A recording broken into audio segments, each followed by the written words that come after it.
kwa benen so Adom TV Badwam health tips eso na watchi wa kan ye ho nra de wahunu nkoma ye de pre-eclampsia na ni so ene ye to so na ya hye e de ne kofa sa condition ebrema apemfo titu se de eno obo mu ana wo kire mu ma ye tie no pharmacy dama endpoint homeopathic clinic na da romanti ene ye tu ya na mu a ya baga north ene nurse penny edi enkomo yare bia hawadwene ofre na obeje so ya fa no so personal doctor then ni nkomo obeje so 0244867068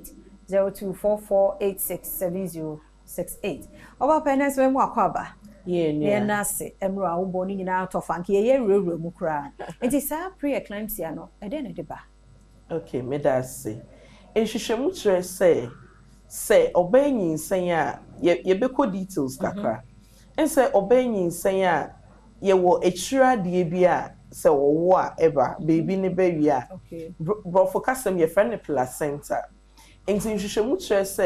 sa placenta no se blood vessels na ewom no a ede aduane efri maame ne ho ene oxygen ekwa akra ne ho and develop ye anase emu asia eno enetumi ma pre-eclampsia no eba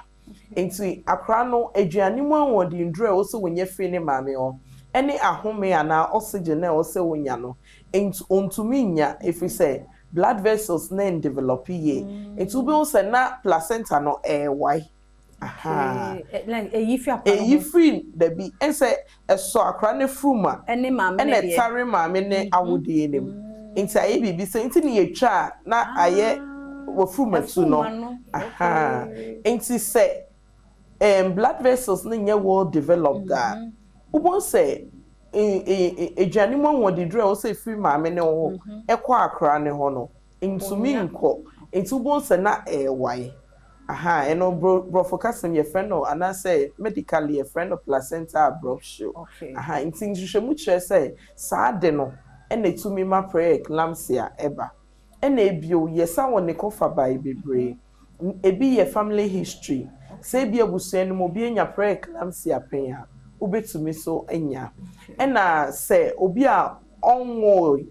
onwo da na onwo abra ni mfie ekona enim ti 35 years na afi no obewo no nhwehwemu kire se obetumi enya pre-eclampsia ena ebio obi a onwo da na onwo intempa so eno so nhwehwemu kire se early pregnancy nhwehwemu kire se 15 ana to say be at 12 14 nhwehwemu kire se ono so betumi enya pre-eclampsia ena afi obi a ne mu yedru bebre obesity ana obesity nhwehwemu kire se obetumi enya pre-eclampsia ena obi a onwo enkra baby enye nyinsa ne nya baako multiple pregnancy nhwehwemu kire se obetumi enya pre-eclampsia ena obi a onhwe na didie mu ye enti wodi nnuane eye soche nwa nhwehwemu kire se obetumi enya pre-eclampsia ya nso so de ayekon do ne ma pa ena obi odi nnuane anchine bebre ewom nhwehwemu kire se obetumi enya pre-eclampsia ena se bia nipa no owo yare bia ebetumi akofa pre-eclampsia enso aba enti weinum ene niema bia ekofa pre-eclampsia eba obi onom caffeine bebre nhwehwemu kire se obetumi enya pre-eclampsia no no ye bra wonyim ana se wonyim kra na lifestyle no ye wononom sa niema wo ye niema bia wonyim a wo ye oba no etimi ede woko sa condition ebra wonya nyem ye ne ebra wanyem no obi wo ho a on ensenyin se na ya na mpempi na ye mpufrim empo sa wo expect kra woni mada eba enti na ehu behia se wabrabo wo behwe weight wo behwe wadidie mu wanamonto mansa na waye wadwen se wo be sisa agina bia na wesi enti mpempi na ye obi a onye ndru ho de wo ye anytime a wedru de wo ye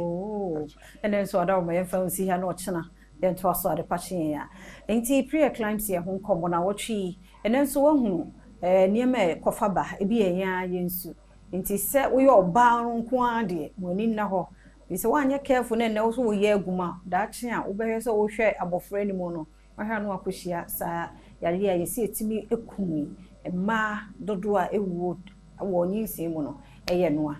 frɛ 0244867068 0244867068 Endpoint Homeopathic Clinic Nadaroma and adwumadie yede ebrewo yare bia hawa ene nim komo ne kona tena ye ochna sankwa hoden wo ho a ebesehia